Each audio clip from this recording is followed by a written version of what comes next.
حضرت عمر رضی اللہ عنہ نے ارشاد فرمایا وہ کون سی آیت ہے؟ انہوں نے عرض کیا الیوم اکملت لکم دینکم۔ حضرت عمر رضی اللہ عنہ نے فرمایا مجھے معلوم ہے کہ یہ کس دن اور کہاں نازل ہوئی۔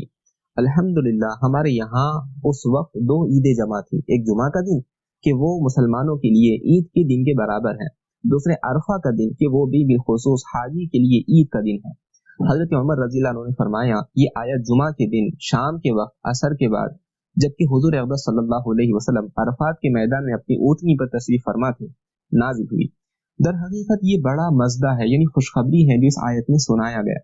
ایک حدیث میں آیا ہے اس آیت شریفہ کے بعد حلت و حرمت کے بارے میں کوئی جدید حکم نازل نہیں ہوا، یعنی حرام حلال کے تعلق سے کوئی نیا حکم نہیں آیا۔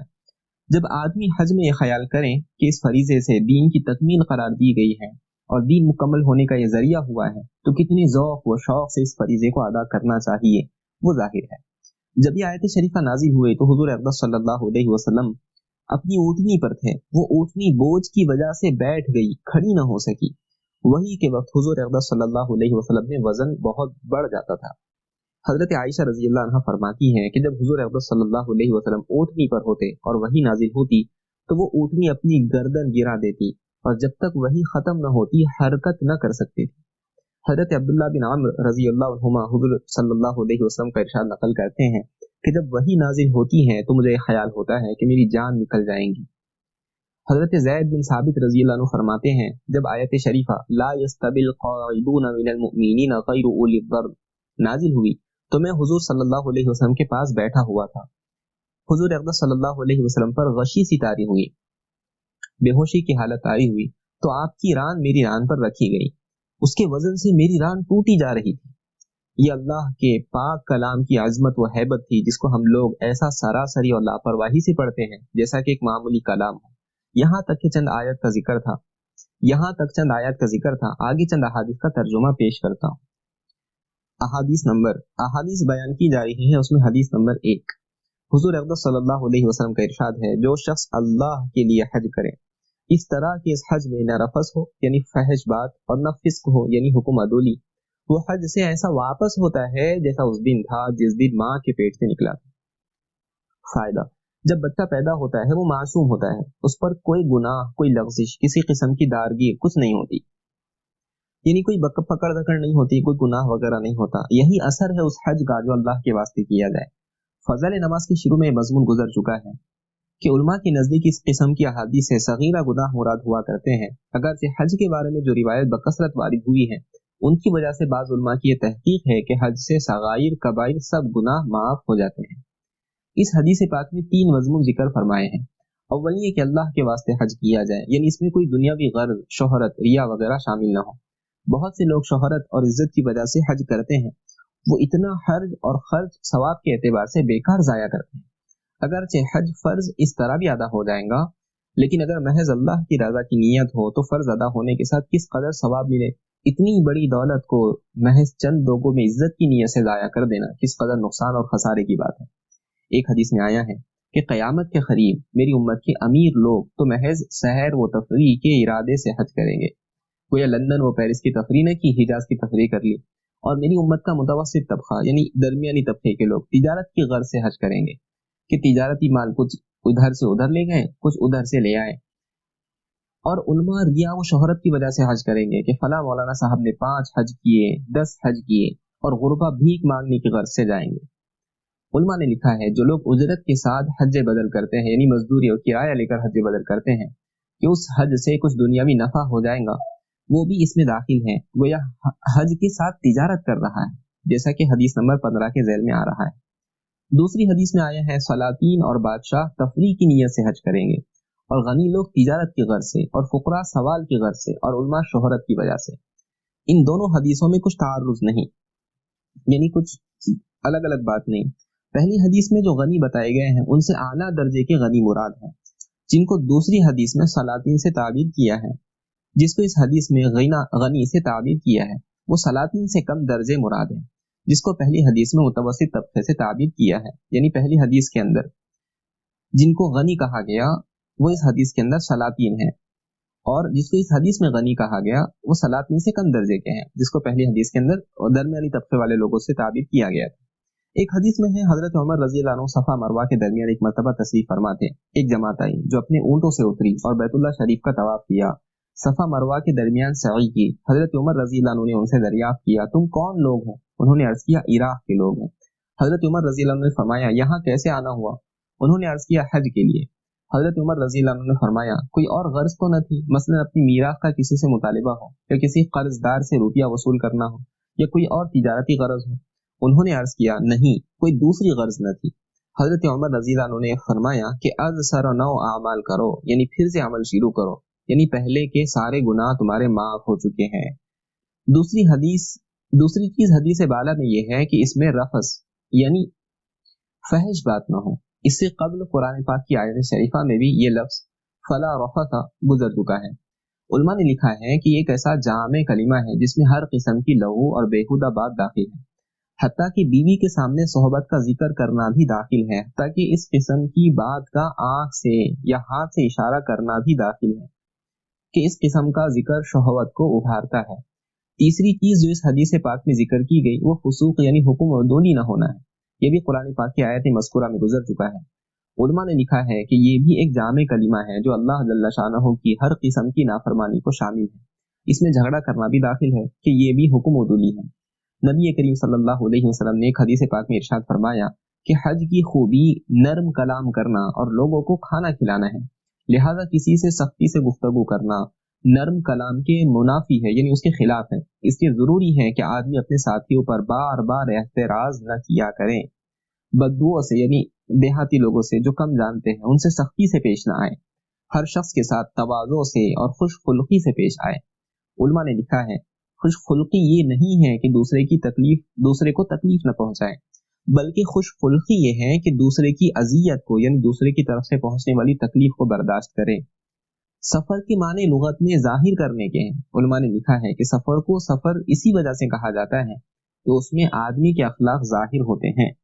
حضرت عمر رضی اللہ عنہ نے ایک شخص سے دریافت کیا کہ تم فلاں کو جانتے ہو کہ کیسا آدمی ہے؟ انہوں نے عرض کیا جی جانتا ہوں. حضرت عمر رضی اللہ عنہ نے دریافت کیا کہ تم نے کبھی کوئی سفر اس کے ساتھ کیا ہے؟ انہوں نے عرض کیا کہ سفر تو نہیں کیا. حضرت عمر رضی اللہ عنہ نے فرمایا پھر تم اس کو نہیں جانتے. ایک حدیث میں ہے حضرت عمر رضی اللہ عنہ کے سامنے ایک صاحب نے کسی کی تعریف کی کہ بہت اچھے آدمی ہیں. حضرت عمر رضی اللہ عنہ نے دریافت فرمایا کہ تم نے ان کے ساتھ کوئی سفر کیا ہے؟ انہوں نے عرض کیا سفر تو نہیں کیا. پھر حضرت عمر رضی اللہ عنہ نے دریافت کیا تمہارا ان کے ساتھ کوئی معاملہ پڑا ہے؟ انہوں نے عرض کیا کہ معاملہ بھی نہیں پڑا. تو حضرت عمر رضی اللہ عنہ نے فرمایا پھر تمہیں ان کے حال کی کیا خبر؟ حق یہ ہے کہ آدمی کا حال ایسی ہی چیزوں سے ظاہر ہوتا ہے. ویسے دیکھنے میں تو سبھی اچھے معلوم ہوتے ہیں، مگر سفر میں اکثر کشیدگی ہو ہی جاتی ہے، یعنی رنجش ہو ہی جاتی ہے. اس لیے قرآن پاک میں حج کے ساتھ ولا جدالہ کو خاص طور سے ذکر کیا ہے. حدیث نمبر 2. حضور اقدس صلی اللہ علیہ وسلم کا ارشاد ہے کہ نیکی والے حج کا بدلہ جنت کے سوا کچھ نہیں. نیکی والے حج کا بدلہ جنت کے سوا کچھ نہیں. فائدہ. بعض علماء نے کہا ہے نیکی والے حج کا مطلب یہ ہے کہ اس میں کسی قسم کی معصیت یعنی گناہ نہ ہو. اسی واسطے اکثر حضرات اس کا ترجمہ حج مقبول سے کرتے ہیں کہ جب آداب و شرائط کی رعایت ہوں گی، کوئی لغزش کوئی غلطی اس میں نہ ہوں گی، تو وہ حج انشاءاللہ مقبول ہی ہوگا. حضرت جابر رضی اللہ عنہ کی حدیث میں ہے کہ حج کی نیکی لوگوں کو کھانا کھلانا اور نرم گفتگو کرنا ہے. دوسری حدیث میں ہے کہ حج کی نیکی کھانا کھلانا اور لوگوں کو کثرت سے سلام کرنا ہے. ایک حدیث میں ہے جب حضور صلی اللہ علیہ وسلم نے ارشاد فرمایا کہ نیکی والے حج کا بدلہ جنت کے سوا کچھ نہیں، تو صحابہ رضی اللہ عنہ نے دریافت کیا کہ حضور نیکی والا حج کیا چیز ہے؟ تو حضور صلی اللہ علیہ وسلم نے فرمایا کہ کھانا کھلانا اور سلام کثرت سے کرنا. حدیث نمبر 3. حضور اقدس صلی اللہ علیہ وسلم کا ارشاد ہے کوئی دن ایسا نہیں جس میں اللہ تعالیٰ عرفے کے دن سے زیادہ بندوں کو جہنم سے نجات دیتے ہوں. یعنی جتنی کثیر مقدار کو عرفے کے دن خلاصی ہوتی ہے، آزادی ہوتی ہے جہنم سے، اتنی کثیر تعداد کسی اور دن کی نہیں ہوتی. حق تعالیٰ شانہ دنیا کے قریب ہوتے ہیں، پھر فخر کے طور پر فرشتوں سے فرماتے ہیں یہ بندے کیا چاہتے ہیں. فائدہ. اللہ جل شانہ کا قریب ہونا یا نیچے کے آسمان پر اترنا یا اس قسم کے اور مضامین ذکر کیے گئے ہیں، یا اس قسم کے اور جو مضامین ذکر کیے گئے ہیں ان کی اصل حقیقت تو اللہ جل شانہ ہی کو معلوم ہے کہ وہ ہر وقت قریب ہے، اترنے چڑھنے کی ظاہری معنی سے بالا تر ہے. علماء اس قسم کے مضامین کو رحمت خاصہ یعنی خاص رحمت کے قریب ہونے سے تعبیر فرمایا کرتے ہیں، جو مضمون حدیث بالا میں مذکور ہے۔ اس قسم کے مضامین بہت سی احادیث میں وارد ہوئے ہیں۔ ایک حدیث میں ہے کہ جب عرفہ کا دن ہوتا ہے تو حق تعالی شانہ سب سے نیچے کے آسمان پر اتر کر فرشتوں سے فخر کے طور پر فرماتے ہیں، میرے بندوں کو دیکھو کہ میرے پاس ایسی حالت میں آئے ہیں کہ سر کے بال بکھرے ہوئے ہیں، بدن پر اور کپڑوں پر سفر کی وجہ سے غبار پڑا ہوا ہے، لبیک اللہم لبیک کا شور ہے، دور دور سے چل کر آئے ہیں، میں تمہیں گواہ بناتا ہوں کہ میں نے ان کے گناہ معاف کر دیے۔ فرشتے عرض کرتے ہیں، یا اللہ، فلاں شخص گناہوں کی طرف منسوب ہے اور فلاں مرد اور فلاں عورت، تو بس کیا کہا جائے۔ حق تعالی شانہ کا ارشاد ہوتا ہے، میں نے ان سب کی مغفرت کر دی۔ حضور صلی اللہ علیہ وسلم فرماتے ہیں، اس دن سے زیادہ کسی دن بھی لوگ جہنم کی آگ سے آزاد نہیں ہوتے، کہ اس دن سے زیادہ کسی دن بھی لوگ جہنم کی آگ سے آزاد نہیں ہوتے، یعنی سب سے زیادہ عرفے کے دن لوگ جہنم سے آزاد کیے جاتے ہیں۔ ایک اور حدیث میں ہے، حق تعالی شانہ فرماتے ہیں، یہ میرے بندے بکھرے ہوئے بالوں والے میرے پاس آئے ہیں، میری رحمت کے امیدوار ہیں۔ اس کے بعد بندوں سے خطاب فرماتے ہیں، اگر تمہارے گناہ ریت کے ذروں کے برابر ہو، آسمان کی بارش کے قطروں کے برابر ہو اور تمام دنیا کے درختوں کے برابر ہو، تب بھی بخش دیے جاؤ، بخشے بخشائے اپنے گھر چلے جاؤ۔ ایک اور حدیث میں ہے، حق تعالی شانہ فخر کے طور پر فرشتوں سے فرماتے ہیں، دیکھو میں نے اپنے بندوں کی طرف اپنا رسول بھیجا، یہ اس پر ایمان لائے، میں نے ان پر کتاب نازل کی، یہ اس پر ایمان لائے، تم گواہ رہو کہ میں نے ان کے سارے گناہ معاف کر دیے۔ غرض بہت کثرت سے روایت میں مضمون وارد ہوا ہے، انہی جیسی احادیث کی بنا پر بعض علماء نے کہا ہے کہ حج کی معافی صغیرہ گناہوں کے ساتھ مخصوص نہیں، کبیرہ گناہ بھی اس سے معاف ہو جاتے ہیں۔ وہ بااختیار بادشاہ ہے، اس کی نافرمانیوں کا نام گناہ ہے، وہ کسی آدمی کو یا کسی جماعت کو اپنے فضل سے بالکل ہی معاف کر دے تو نہ اس کے لطف و کرم سے کچھ بعید ہے، یعنی اس کے لیے کچھ مشکل ہے، نہ کسی دوسرے کا اس میں کوئی اجارہ ہے، یعنی کوئی دوسرا اس کے اندر کچھ کہہ سکتا ہے کہ آپ نے اس کو کیسے معاف کیا۔ اللہ جس کو چاہے اس کو معاف کر دے۔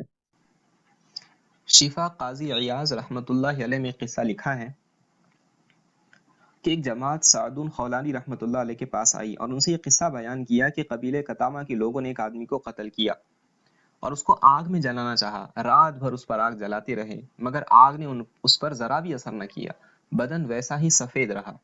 سعدون رحمۃ اللہ علیہ نے فرمایا کہ شاید اس شہید نے 3 حج کیے ہوں گے۔ لوگوں نے کہا جی ہاں 3 حج کیے ہیں۔ سعدون رحمۃ اللہ علیہ نے کہا مجھے یہ حدیث پہنچی ہے کہ جس شخص نے ایک حج کیا اس نے اپنا فریضہ ادا کیا، اور جس نے دوسرا حج کیا اس نے اللہ کو قرض دیا، اور جو 3 حج کرتا ہے تو اللہ جل شانہ اس کی کھال کو، اس کے بال کو آگ پر حرام کر دیتا ہے۔ حدیث نمبر 4، حضور اقدس صلی اللہ علیہ وسلم کا اشارہ ہے کہ غزوہ بدر کا دن تو مستثنا ہے، یعنی وہ تو بالکل الگ اور جدا ہے، اس کو چھوڑ کر کوئی دن عرفہ کے دن کے علاوہ ایسا نہیں جس میں شیاطین بہت ذلیل ہو رہا ہو، جس میں شیطان بہت ذلیل ہو رہا ہو، بہت راندہ پھر رہا ہو، یعنی دھتکارا ہوا پھر رہا ہو، بہت حقیر ہو رہا ہو، بہت زیادہ غصے میں بھر رہا ہو، اور یہ سب کچھ اس وجہ سے کہ عرفے کے دن میں اللہ کی رحمتوں کا کثرت سے نازل ہونا، بندوں کے بڑے بڑے گناہوں کا معاف ہونا شیطان دیکھتا ہے۔ فائدہ، شیطان کو اس دن میں جتنا بھی غصہ ہو، جتنا بھی اس پر رنج و ملال کا اثر ہو، جتنا بھی وہ پریشان حال ہو، قرین قیاس ہے، یعنی سوچی سمجھی بات ہے، عام بات ہے، ہونا بھی چاہیے، کیونکہ اس کی عمر بھر کی محنت کہ بڑی مشقتوں اور محنتوں سے اس نے لوگوں سے گناہ کرائے، وہ آج ایک رحمت کے جھونکے میں سب صاف ہو گئے، اس پر جتنا بھی اس کو غصہ اور رنج ہو وہ ظاہر ہے۔ ایک حدیث میں آیا ہے کہ شیطان اپنے شریر لشکر کو اس پر معمور کرتا ہے کہ وہ حاجیوں کے راستے میں بیٹھ کر ان کو راستے سے بے راہ کریں، یعنی ان کو گمراہ کریں۔ صوفیہ میں سے ایک صاحب کشف کا قصہ امام غزالی رحمۃ اللہ علیہ نے لکھا ہے کہ ان کو عرفے کے دن شیطان نظر آیا کہ بہت ہی کمزور ہو رہا ہے، چہرہ زرد پڑا ہے، آنکھوں سے آنسو جاری ہے، کمر سے سیدھا کھڑا نہیں ہوا جاتا، وہ جھک رہی ہے۔ ان بزرگ نے اس سے دریافت فرمایا کہ تو کیوں رو رہا ہے؟ اس نے کہا مجھے یہ چیز رلا رہی ہے کہ حاجی لوگ بلا کسی دنیاوی غرض، تجارت وغیرہ کے اس کی بارگاہ میں حاضر ہو گئے، مجھے یہ ڈر اور رنج ہے کہ وہ پاک ذات ان لوگوں کو نامراد نہیں رکھیں گی، اس غم میں رو رہا ہوں۔ وہ فرماتے ہیں پھر میں نے اس سے پوچھا تو دبلا کیوں ہو گیا؟ اس نے کہا کہ گھوڑوں کی آواز سے جو ہر وقت اللہ کے راستوں میں حج، عمرہ، جہاد وغیرہ میں پھرتے رہتے ہیں، کاش یہ سواریاں میرے راستے یعنی لہو و لعب، بدکاری، حرام کمائی وغیرہ میں پھرتی تو مجھے کیسی اچھی لگتی۔ انہوں نے فرمایا تیرا رنگ زرد کیوں پڑ گیا؟ اس نے کہا لوگ ایک دوسرے کو نیکیوں پر آمادہ کرتے ہیں، اس کام میں ایک دوسرے کی مدد کرتے ہیں، اگر یہ آپس کی امداد و اعانت گناہوں کے کرنے میں ہوتی تو میرے لیے کس قدر مسرت کا سبب ہوتی، یعنی خوشی کا سبب ہوتی۔ تو انہوں نے فرمایا کہ تیری کمر کیوں جھک گئی؟ اس نے کہا بندہ ہر وقت یہ کہتا ہے کہ یا اللہ خاتمہ بالخیر عطا کر۔ ایسا شخص جس کو اپنے خاتمے کا ہر وقت فکر رہے، کب اپنے کسی نیک عمل پر گھمنڈ کرے گا؟ حدیث نمبر 5، ابن شیماسہ رضی اللہ عنہ کہتے ہیں کہ ہم لوگ حضرت عمرو بن عاص رضی اللہ عنہ کے پاس حاضر ہوئے، ان کا آخری وقت تھا، انتقال ہو رہا تھا۔ حضرت عمرو رضی اللہ عنہ اس وقت بہت دیر تک روتے رہے، اس کے بعد اپنے اسلام لانے کا قصہ سنایا اور فرمانے لگے کہ جب اللہ جل شانہ نے میرے دل میں اسلام لانے کا جذبہ پیدا کر دیا تو میں حضور اقدس صلی اللہ علیہ وسلم کی خدمت میں حاضر ہوا اور حاضر ہو کر عرض کیا کہ بیعت کے لیے ہاتھ دے دیجئے، میں مسلمان ہوتا ہوں۔ حضور صلی اللہ علیہ وسلم نے اپنا ہاتھ یعنی اپنا دست مبارک پھیلایا تو میں نے اپنا ہاتھ کھینچ لیا۔ حضور صلی اللہ علیہ وسلم نے فرمایا یہ کیا؟ میں نے عرض کیا کہ حضور میں پہلے ایک شرط کرنا چاہتا ہوں اور وہ یہ ہے کہ اللہ جل شانہ میرے پچھلے گناہ معاف کر دیں۔ حضور اقدس صلی اللہ علیہ وسلم نے فرمایا عمرو تجھے یہ بات معلوم نہیں کہ اسلام ان سب گناہوں کو ختم کر دیتا ہے جو کفر کی حالت میں کیے گئے ہوں، اور ہجرت ان تمام لغزشوں کو ختم کر دیتی ہے جو ہجرت سے پہلے کی ہوں، اور حج ان سب قصوروں کا خاتمہ کر دیتا ہے جو حج سے پہلے کیے ہوں۔ فائدہ، اس حدیث شریف میں اس چیز سے قطع نظر یعنی اس چیز کو چھوڑ کر کہ گناہ صغیرہ مراد ہے یا کبیرہ، جیسا کہ سب سے پہلی حدیث میں گزر چکا، یہ امر قابل لحاظ ہے کہ ایک کسی کا حق ہوتا ہے اور ایک اس کا گناہ ہوتا ہے۔ حج وغیرہ سے گناہ تو معاف ہو جاتے ہیں مگر حقوق معاف نہیں ہوتے۔ مثلا کسی شخص کا چرایا مال ہے کہ کسی شخص کا مال چرا لیا، اس میں ایک تو وہ مال ہے جو چرایا ہے، دوسرے اس چوری کا گناہ ہے۔ گناہ کے معاف ہونے کا یہ مطلب نہیں کہ جس کا مال چرایا ہے وہ بھی واپس کرنا نہ پڑے گا، اس کا واپس کرنا تو ضروری ہے، البتہ اس چوری کرنے کا جو گناہ ہوا وہ معاف ہو سکتا ہے۔ ایک حدیث میں آیا ہے کہ حضور اقدس صلی اللہ علیہ وسلم نے عرفے کی شام کو عرفات کے میدان میں امت کی مغفرت کی دعا مانگی اور بہت آہ و زاری سے دیر تک مانگتے رہے، روتے رہے، بہت دیر تک دعا کرتے رہے۔ رحمت الہی جوش میں آئی اور اللہ جل شانہ کا ارشاد ہوا کہ میں نے تمہاری دعا قبول کر لی اور جو گناہ بندوں نے میرے کیے ہیں وہ معاف کر دیے، البتہ جو ایک دوسرے پر ظلم کیے ہیں ان کا بدلہ لیا جائے گا۔ حضور اقدس صلی اللہ علیہ وسلم نے پھر درخواست کی اور بار بار درخواست کرتے رہے کہ یا اللہ تو اس پر بھی قادر ہے کہ مظلوم کے ظلم کا بدلہ تو عطا فرما دے اور ظالم کے قصور کو معاف کر فرما دے۔ مزدلفہ کی صبح کو اللہ جل شانہ نے یہ دعا بھی قبول فرما لی۔ اس وقت حضور اقدس صلی اللہ علیہ وسلم نے تبسم فرمایا یعنی مسکرائے۔ صحابہ رضی اللہ عنہ نے عرض کیا کہ آپ نے ایسی حالت میں یعنی رونے کی آہ و زاری کی حالت میں تبسم فرمایا کہ ایسے وقت تبسم کی عادت شریفہ نہیں ہے۔ حضور صلی اللہ علیہ وسلم نے فرمایا کہ جب اللہ جل شانہ نے میری یہ دعا قبول فرمائی اور شیطان کو اس کا پتہ چلا، اس کی وجہ سے وہ چلانے لگا، واویلا کرنے لگا اور مٹی اپنے سر پر ڈالنے لگا۔ حدیث نمبر 6، حضور اقدس صلی اللہ علیہ وسلم کا ارشاد ہے کہ جب حاجی لبیک کہتا ہے تو اس کے ساتھ ساتھ اس کے دائیں اور بائیں جو پتھر اور درخت ڈھیلے وغیرہ ہوتے ہیں وہ بھی لبیک کہتے ہیں، اور اسی طرح سلسلہ زمین کے منتہا تک یعنی آخر تک یہ سلسلہ چلتا رہتا ہے۔ فائدہ، متعدد احادیث میں آیا ہے کہ لبیک کہنا حاجی کا شعار ہے، یہ حاجی کی علامت ہے۔ ایک حدیث میں آیا ہے کہ حضرت موسیٰ علیہ السلام جب لبیک کہتے تھے تو اللہ جل شانہ جواب میں فرماتے تھے لبیک یا موسیٰ۔ حاجی کی ایک لبیک ہی نہیں، اس کی ہر چیز میں مستقل اجر اور فضیلت ہے۔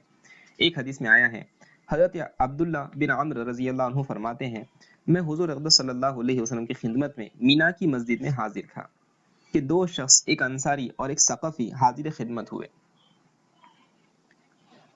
اور سلام کے بعد عرض کیا کہ حضور ہم کچھ دریافت کرنے آئے ہیں۔ حضور صلی اللہ علیہ وسلم نے فرمایا کہ تمہارا دل چاہے تو تم دریافت کر لو، اور تم کہو تو میں بتاؤں کہ تم کیا دریافت کرنا چاہتے ہو۔ انہوں نے عرض کیا کہ آپ ہی ارشاد فرما دیں۔ حضور صلی اللہ علیہ وسلم نے فرمایا کہ تم حج کے متعلق دریافت کرنے آئے ہو کہ حج کے ارادے سے گھر سے نکلنے کا کیا ثواب ہے، اور طواف کے بعد 2 رکعت پڑھنے کا کیا فائدہ، اور صفا مروہ کے درمیان دوڑنے کا کیا ثواب، اور عرفات پر ٹھہرنے اور شیطانوں کو کنکریاں مارنے کا کیا ثواب، اور قربانی کرنے کا اور طواف زیارت کرنے کا کیا ثواب ہے۔ انہوں نے عرض کیا کہ اس پاک ذات کی قسم جس نے آپ صلی اللہ علیہ وسلم کو نبی بنا کر بھیجا ہے، یہی سوالات ہمارے ذہن میں تھے۔ حضور صلی اللہ علیہ وسلم نے فرمایا کہ حج کا ارادہ کر کے گھر سے نکلنے کے بعد تمہاری سواری اونٹنی جو ایک قدم رکھتی ہے یا اٹھاتی ہے، وہ تمہارے اعمال میں ایک نیکی لکھی جاتی ہے اور ایک گناہ معاف ہوتا ہے۔ اور طواف کے بعد 2 رکعتوں کا ثواب ایسا ہے جیسا ایک عربی غلام کو آزاد کیا ہو، اور صفا مروہ کے درمیان سعی کا ثواب 70 غلاموں کو آزاد کرانے کے برابر ہے۔ اور عرفات کے میدان میں جب لوگ جمع ہوتے ہیں تو حق تعالی شانہ دنیا کے آسمان پر اتر کر فرشتوں سے فخر کے طور پر فرماتے ہیں کہ میرے بندے دور دور سے پراگندہ بال آئے ہوئے ہیں، میری رحمت کے امیدوار ہے۔ اگر تم لوگوں کے گناہ ریت کے ذروں کے برابر ہو یا بارش کے قطروں کے برابر ہو یا سمندر کے جھاگوں کے برابر ہو، تب بھی میں نے معاف کر دیے۔ میرے بندو جاؤ، بخشے بخشائے چلے جاؤ، تمہارے بھی گناہ معاف ہے، اور جن کی تم سفارش کرو ان کے بھی گناہ معاف ہے۔ اس کے بعد حضور صلی اللہ علیہ وسلم نے فرمایا کہ شیطانوں کے کنکریاں مارنے کا حال یہ ہے کہ ہر کنکری کے بدلے ایک بڑا گناہ جو ہلاک کر دینے والا ہو معاف ہوتا ہے، اور قربانی کا بدلہ اللہ کے یہاں تمہارے لیے ذخیرہ ہے، وہ احرام کھولنے کے وقت، اور احرام کھولنے کے وقت سر منڈھانے میں ہر بال کے بدلے میں ایک نیکی ہے اور ایک گناہ معاف ہوتا ہے۔ اس سب کے بعد جب آدمی طواف زیارت کرتا ہے تو ایسے حال میں طواف کرتا ہے کہ اس پر کوئی گناہ نہیں ہوتا، اور ایک فرشتہ مونڈوں کے درمیان ہاتھ رکھ کر کہتا ہے کہ آئندہ از سر نو اعمال کر، تیرے پچھلے سب گناہ تو معاف ہو چکے ہیں۔ لیکن یہ ضروری ہے کہ حج وہی حج مبرور ہو جو حقیقتاً حج کہلانے کا مستحق ہے۔ حج مبرور کے معنی مقبول حج کے آتے ہیں۔ مشائخ نے لکھا ہے کہ لبیک اس ندا کا جواب ہے، لبیک اس ندا کا جواب ہے جو اللہ جل شانہ کے حکم سے حضرت ابراہیم علیہ السلام نے فرمائی تھی، جس کا ذکر قرآن پاک کی آیت وَأَذِّنْ فِي النَّاسِ میں گزر چکا۔ اس لیے جیسا کہ حاکم کی پکار پر دربار کی حاضری میں امید و خوف کی حالت ہوتی ہے، ایسا ہی حال ہونا چاہیے، اس سے ڈرتے رہنا چاہیے، ایسا نہ ہو کہ کہیں اپنی بدعمالیوں سے حاضری ہی قبول نہ ہو۔ مطرف بن عبداللہ رحمۃ اللہ علیہ عرفات کے میدان میں دعا کر رہے تھے، یا اللہ ان سب کو میری نحوست کی وجہ سے، یا اللہ ان سب کو میری نحوست کی وجہ سے محروم نہ فرما۔ بکر مزنی رحمۃ اللہ علیہ کہتے ہیں کہ ایک بزرگ عرفات کے میدان میں حجاج کو دیکھ کر کہتے تھے، مجھے خیال ہو رہا ہے کہ میں اگر نہ ہوں تو ان سب کی مغفرت ہو جاتی۔ حضرت علی زین العابدین رحمۃ اللہ علیہ نے جب حج کے لیے احرام باندھا تو چہرہ زرد ہو گیا اور بدن پر کپ کپی آ گئی اور لبیک نہ کہہ سکے۔ کسی نے عرض کیا کہ آپ نے احرام کے شروع میں لبیک نہیں کہی، تو فرمایا کہ مجھے ڈر ہے کہ کہیں اس کے جواب میں لا لبیک نہ کہا جائے، یعنی تیری حاضری معتبر نہیں۔ اس کے بعد بڑی مشکل سے لبیک کہا تو غشی آ گئی، بے ہوشی طاری ہو گئی اور اونٹنی پر سے گر گئے۔ اس کے بعد جب لبیک کہتے یہی حال ہوتا، سارا حج اسی طرح پورا کیا۔ احمد رحمۃ اللہ علیہ کہتے ہیں کہ میں ابو سلیمان رحمۃ اللہ علیہ کے ساتھ حج کو گیا، جب احرام باندھنا شروع کیا تو انہوں نے لبیک نہ کہی، یہاں تک کہ ہم 1 میل چلے۔ اس کے بعد ان کو غشی آ گئی، جب غشی سے افاقہ ہوا یعنی آرام ہوا تو مجھ سے کہنے لگے، احمد حق تعالی شانہ نے حضرت موسیٰ علیہ السلام کی طرف یہ وحی بھیجی تھی کہ ظالموں سے کہہ دو کہ میرا ذکر کم کیا کرے، اس لیے کہ جب آدمی اللہ جل شانہ کا ذکر کرتا ہے تو اللہ جل شانہ کے ارشاد فَاذْكُرُونِي أَذْكُرُكُمْ، تم مجھے یاد کرو میں تمہیں یاد کروں گا، کی بنا پر حق تعالی شانہ بھی اس ظالم کا ذکر کرتے ہیں۔ اس بنا پر فرمایا کہ میں اس ظالم کا ذکر لعنت سے کرتا ہوں۔ اس کے بعد ابو سلیمان رحمۃ اللہ علیہ نے کہا کہ احمد مجھے یہ بتایا گیا کہ جو شخص ناجائز امور کے ساتھ حج کرتا ہے اور لبیک کہتا ہے تو حق تعالی شانہ فرماتے ہیں لا لبیک، تیری لبیک مقبول نہیں جب تک ان ناجائز امور کو نہ چھوڑیں۔ ترمذی شریف میں حضرت شداد بن اوس رضی اللہ عنہ سے روایت نقل کی ہے کہ عقلمند شخص وہ ہے جو اپنے نفس سے حساب کرتا رہے اور آخرت کے لیے عمل کرتا رہے، اور عاجز و بیوقوف ہے وہ شخص جو اپنے نفس کو خواہشوں کی طرف لگائے رکھے اور اپنی آرزوؤں کے پورا ہونے کی امیدیں باندھے رہے۔ لیکن اس سب کے باوجود اللہ کے لطف و کرم کا امیدوار بھی رہنا چاہیے کہ اس کا فضل اور کرم ہمارے گناہوں سے کہیں زیادہ ہے۔ حضور صلی اللہ علیہ وسلم کی دعا کے الفاظ ہیں، اللہم مغفرتک اوسع من ذنوبی ورحمتک ارجع عندی من عملی، یا اللہ تیری مغفرت میرے گناہوں سے بہت زیادہ وسیع ہے اور تیری رحمت میرے اعمال حسنہ سے زیادہ امید کے قابل ہے۔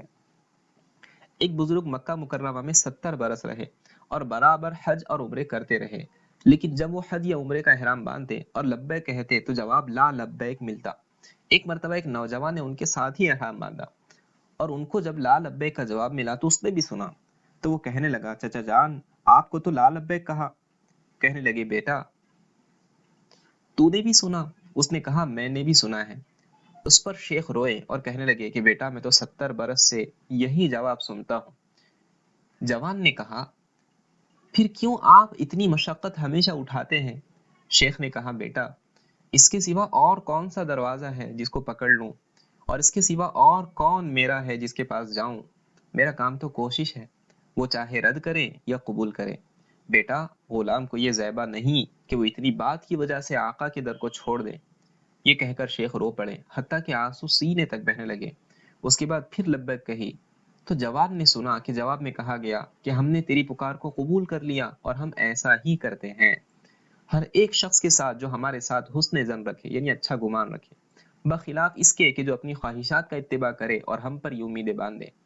جوان نے جب یہ جواب سنا تو کہنے لگا چچا تم نے بھی یہ جواب سنا؟ شیخ یہ کہہ کر کہ میں نے بھی سن لیا اتنا روئیں کہ چیخیں نکل گئی۔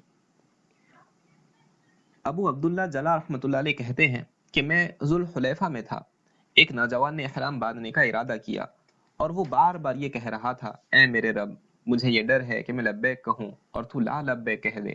کئی مرتبہ یہی کہتا رہا، آخر ایک مرتبہ اس نے زور سے اللہم لبیک کہا اور اسی میں روح نکل گئی۔ علی بن موفق رحمۃ اللہ علیہ کہتے ہیں کہ میں عرفہ کی شب میں مینا کی مسجد میں ذرا سویا تو میں نے خواب میں دیکھا کہ دو فرشتے سبز لباس پہنے ہوئے آسمان سے اترے۔ ایک نے دوسرے سے پوچھا کہ اس سال کتنے آدمیوں نے حج کیا؟ دوسرے نے جواب دیا مجھے تو معلوم نہیں۔ تو اس پوچھنے والے نے خود ہی کہا 6 لاکھ آدمی ہیں۔ اس نے بھی سوال کیا تمہیں معلوم ہے کہ ان میں سے کتنے آدمیوں کا حج قبول ہوا؟ اس نے جواب دیا مجھے تو معلوم نہیں۔ اس نے خود ہی بتایا ان میں سے صرف 6 آدمیوں کا حج قبول ہوا۔ یہ کہہ کر وہ دونوں آسمان کی طرف چلے گئے۔ ابن موفق رحمۃ اللہ علیہ کہتے ہیں کہ اس خواب کی وجہ سے گھبرا کر میری آنکھ کھل گئی اور مجھے بڑا سخت فکر و غم سوار ہو گیا۔ خود اپنے بارے میں سوچ میں پڑ گیا کہ 6 آدمی کل ہے جن کا حج قبول ہوا، میں بھلا ان میں کیسے ہو سکتا ہوں؟ اس کے بعد عرفات سے واپسی پر بھی مجموعے کو دیکھ رہا تھا اور سخت فکر میں تھا کہ اتنا بڑا مجموعہ اور اس میں سے صرف 6 آدمیوں کا حج قبول ہوا۔ مزدلفہ میں اسی سوچ میں میری آنکھ لگ گئی تو وہی دو فرشتے پھر نظر آئے اور وہی سوال و جواب جو اوپر گزرے آپس میں کیے۔ اس کے بعد اس فرشتے نے کہا تمہیں معلوم ہے اللہ جل شانہ نے اس میں کیا حکم فرما دیا؟ دوسرے نے کہا مجھے تو معلوم نہیں۔ تو اس نے کہا یہ فیصلہ ہوا ہے کہ ان 6 میں سے ہر ایک کے طفیل 1 لاکھ کا حج قبول کر لیا جائے۔ ابن موفق رحمۃ اللہ علیہ کہتے ہیں کہ پھر جو میری آنکھ کھلی تو مجھے اتنی خوشی ہو رہی تھی کہ بیان سے باہر ہے۔ انہی بزرگ کا ایک اور قصہ لکھا ہے، وہ کہتے ہیں میں نے 1 سال حج کیا، اس کے بعد مجھے ترس آیا کہ بعض آدمی ایسے بھی ہوں گے جس کا حج قبول نہ ہوا ہو، تو میں نے دعا کی یا اللہ میں نے اپنا حج اس کو بخشا جس کا حج قابل قبول نہ ہو۔ روض الریاحین میں اس قصے میں کچھ الفاظ کی کمی بیشی ہے۔ اس میں لکھا ہے میں نے 50 سے زیادہ حج کیے اور ان سب کا ثواب حضور اقدس صلی اللہ علیہ وسلم اور خلفائے راشدین رضی اللہ عنہم اور اپنے والدین کو بخشتا رہا۔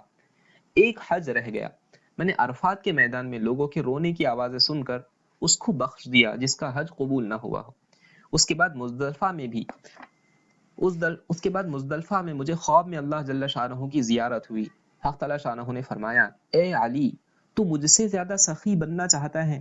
میں نے سخاوت پیدا کی، میں نے لوگوں کو سخی پیدا کیا، میں تمام سخی لوگوں سے زیادہ سخی، سارے کریموں سے زیادہ کریم اور سارے بخشش کرنے والوں سے زیادہ بخشش کرنے والا۔ میں نے ہر اس شخص کا حج جو قابل قبول نہ تھا اس کے طفیل قبول کر لیا جس کا حج مقبول تھا۔ اور روز میں یہ ہے کہ میں نے ان سب کو بخش دیا اور ان کے ساتھ ان سے کئی چند اور لوگوں کو، اور ان میں سے ہر شخص کی سفارش اس کے گھر والوں میں، اس کے دوستوں میں اور اس کے پڑوسیوں میں قبول کیا۔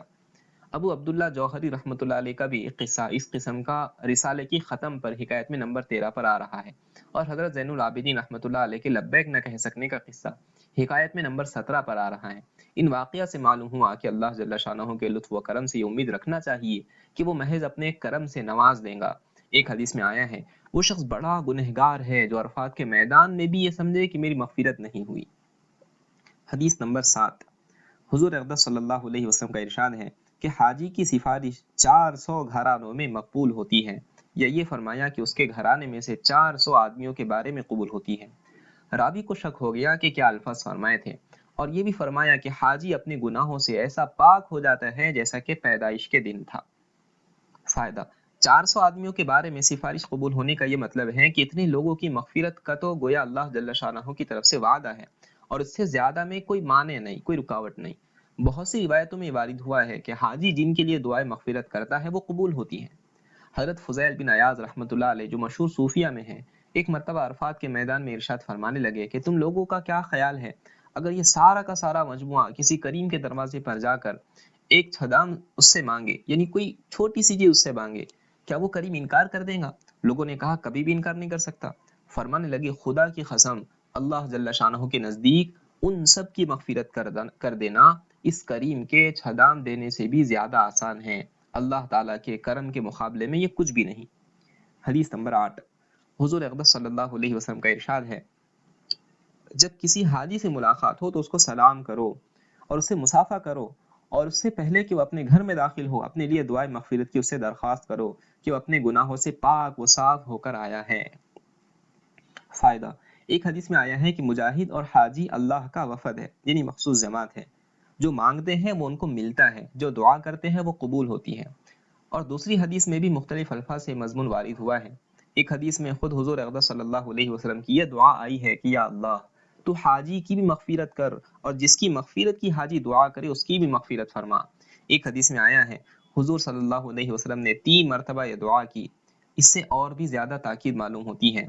حضرت عمر رضی اللہ عنہ سے نقل کیا گیا کہ حاجی کی بھی اللہ کے یہاں سے مغفرت ہے، اور حاجی 20 ربیع الاول تک جس کے لیے دعائے مغفرت کرے اس کی بھی مغفرت ہے۔ سلف کا معمول تھا کہ وہ حجاج کی مشایعت بھی کرتے تھے، یعنی رخصت کرنے کے لیے ان کے ساتھ چند قدم چلتے بھی تھے، اور ان کا استقبال بھی کرتے تھے، اور ان سے دعا کی درخواست کرتے تھے۔ حدیث نمبر 9، حضور اقدس صلی اللہ علیہ وسلم کا ارشاد ہے، حج میں خرچ کرنا جہاد میں خرچ کرنے کی طرح سے 1 روپیے کا بدلہ 700 روپیہ ہے۔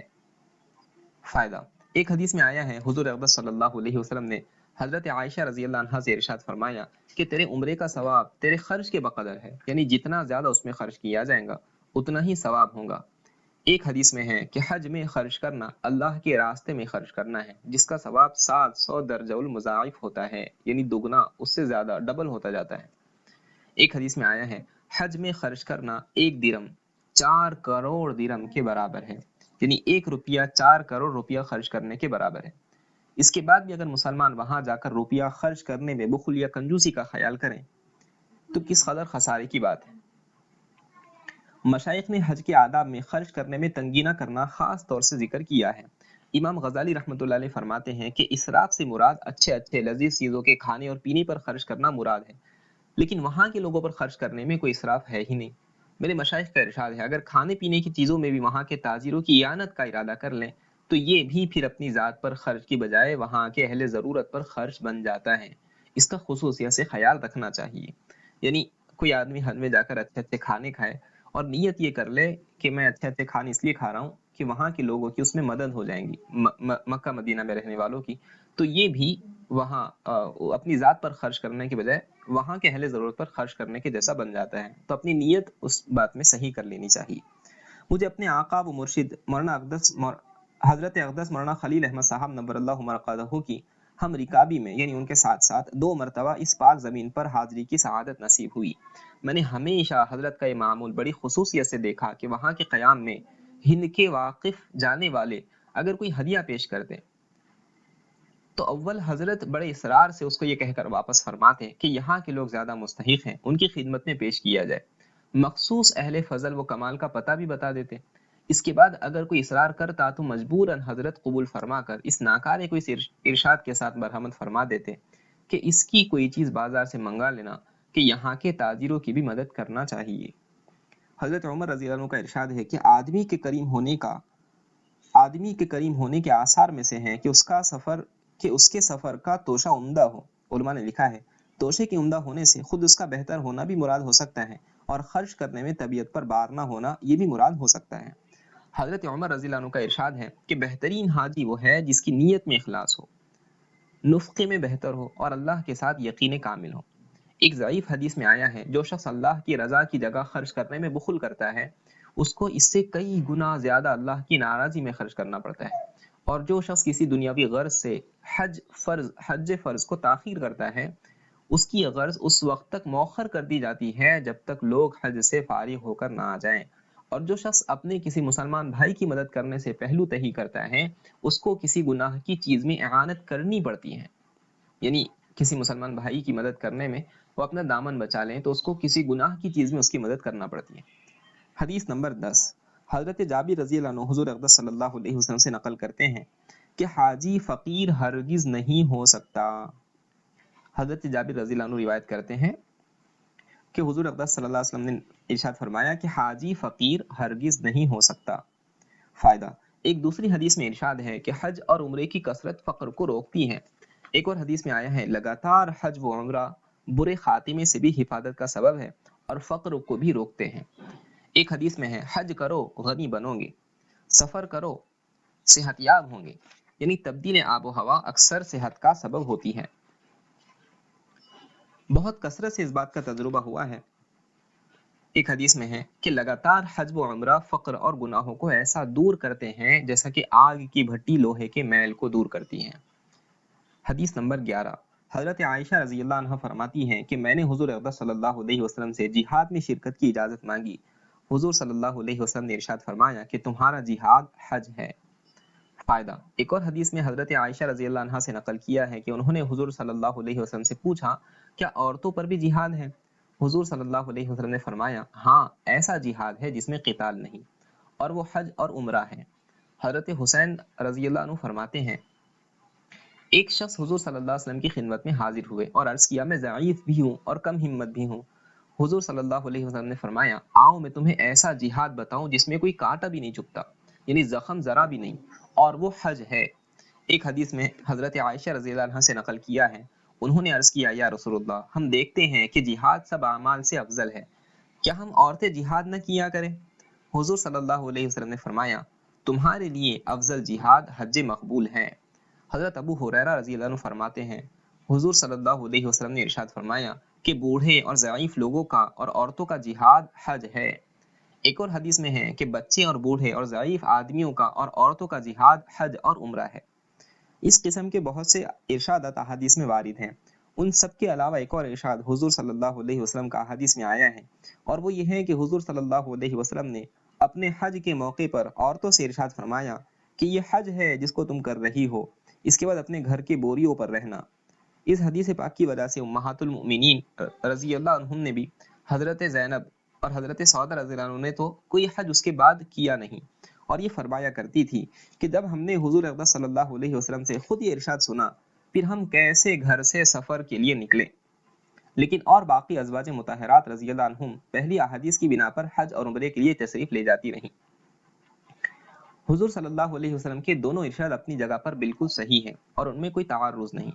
اصل یہ ہے کہ عورتوں کا مسئلہ بڑا نازک ہے، ان کا سفر بڑی شرائط کو چاہتا ہے، اس لیے جہاں تک حج اور عمرہ اور اس کی فضیلت کا تعلق ہے عورتوں کے لیے وہ بہترین جہاد اور بہترین عبادت ہے، لیکن چونکہ اس میں کچھ شرائط اور پابندیاں ہیں جن کا حاصل ہونا اکثر دشوار ہو جاتا ہے، اس لیے احتیاطاً حضور صلی اللہ علیہ وسلم نے فرما دیا وہ پابندی احتیاط کی اور محرم کے وجود کی ہے، یعنی محرم ساتھ میں ہو تب یہ چیزیں ہو سکتی ہیں۔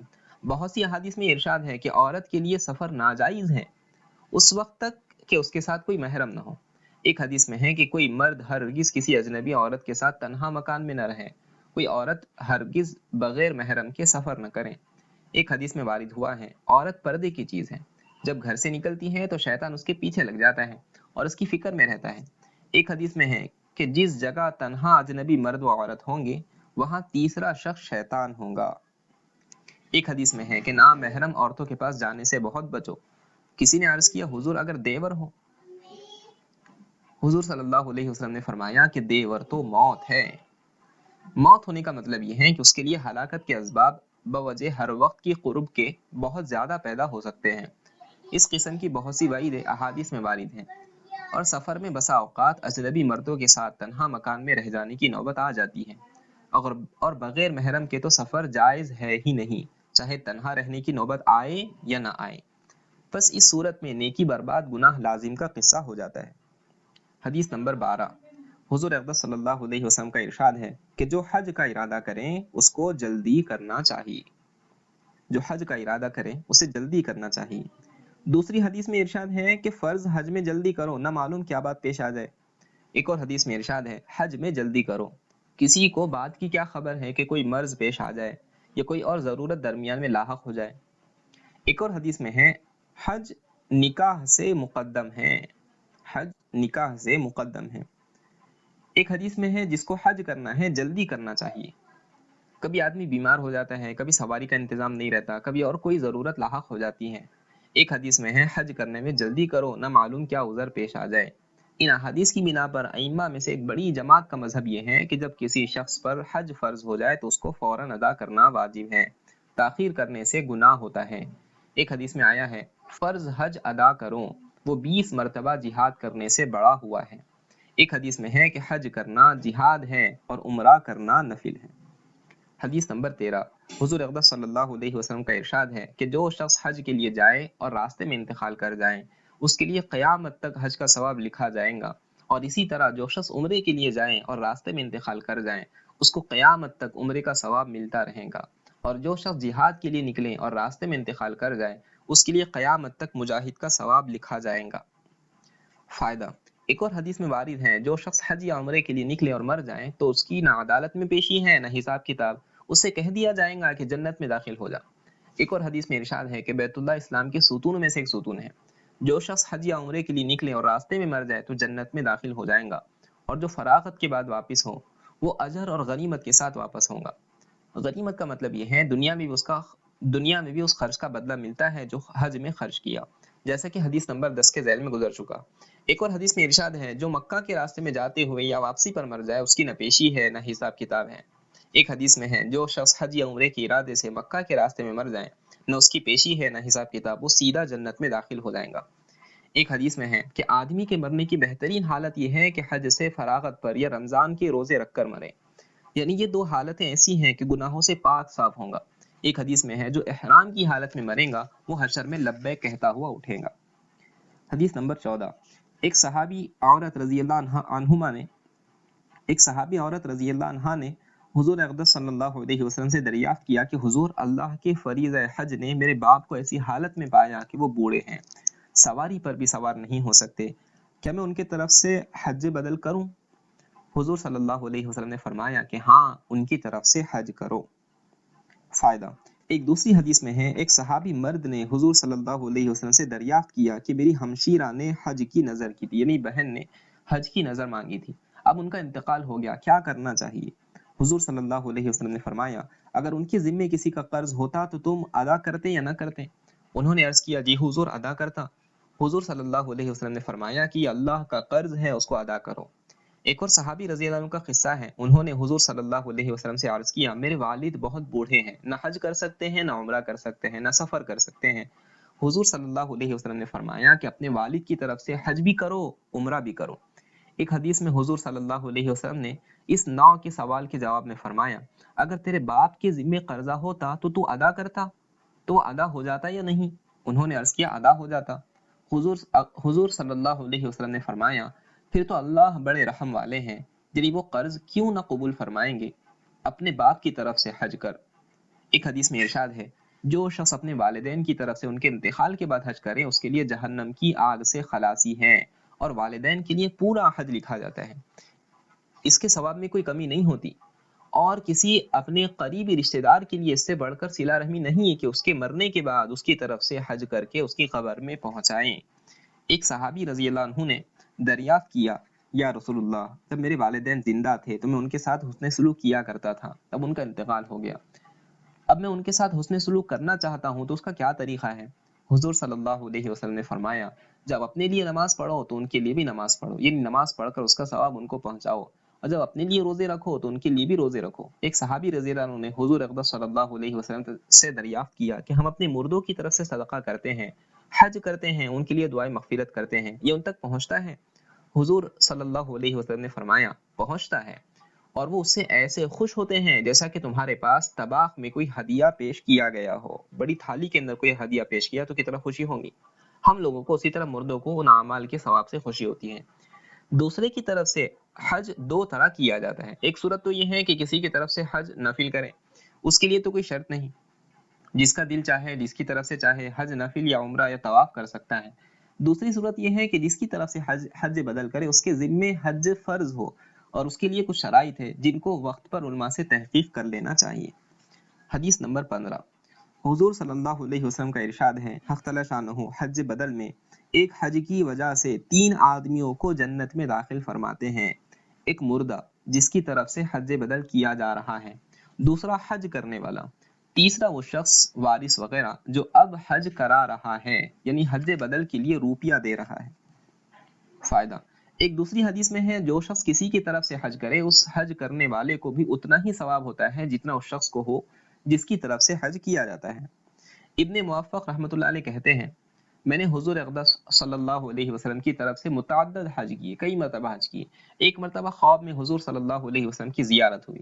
حضور صلی اللہ علیہ وسلم نے فرمایا، ابن الموفق تو نے میری طرف سے حج کیے؟ میں نے عرض کیا جی حضور کیے. حضور صلی اللہ علیہ وسلم نے فرمایا، تو نے میری طرف سے لبیک کہا؟ میں نے عرض کیا جی حضرت. حضور صلی اللہ علیہ وسلم نے فرمایا، میں قیامت کے دن اس کا بدلہ دوں گا کہ حشر کے میدان میں تیرا ہاتھ پکڑ کر جنت میں داخل کر دوں گا اور لوگ اپنا حساب کتاب کرتے رہیں گے. ایک حدیث میں آیا ہے، کسی دوسرے کی طرف سے حج کرنے میں 4 شخصوں کو حج کا ثواب ملتا ہے. ایک وصیت کرنے والے کو، دوسرے اس کو جو وصیت کو لکھیں، تیسرے روپیہ خرچ کرنے والے کو، چوتھے حج کرنے والے کو. لیکن اس ایک بات کا نہایت اہتمام سے خیال رکھنا چاہیے، وہ یہ کہ حج بدل میں نیت خالص رکھنے کی اہتمام سے کوشش کریں. محض حج و زیارت، مقصد محض حج و زیارت اور دوسرے کی اعانت ہو، اس حج کی وجہ سے کوئی دنیاوی منفعت یعنی نفع مقصود نہ ہو. اگر ایسا ہوا تو حج کرانے والے کو تو ثواب مل ہی جائے گا، مگر اس حج کرنے والے کا ثواب تو ختم ہوا. امام غزالی رحمۃ اللہ علیہ نے لکھا ہے، جو شخص اجرت کے ساتھ حج بدل کرتا ہے وہ دین کے عمل سے دنیا کما رہا ہے. اس لیے بہتر یہ ہے کہ اس کو مستقل مشغلہ اور تجارت نہ بنائیں کہ اللہ جل جلالہ دین کے طفیل دنیا تو عطا فرما دیتے ہیں لیکن دنیا کے طفیل دین عطا نہیں فرماتے. یعنی اس کی غرض تو دنیا کا ایندھن جمع کرنا ہوا، اس کو ثواب مل جائے گا، یہ نہیں ہوتا.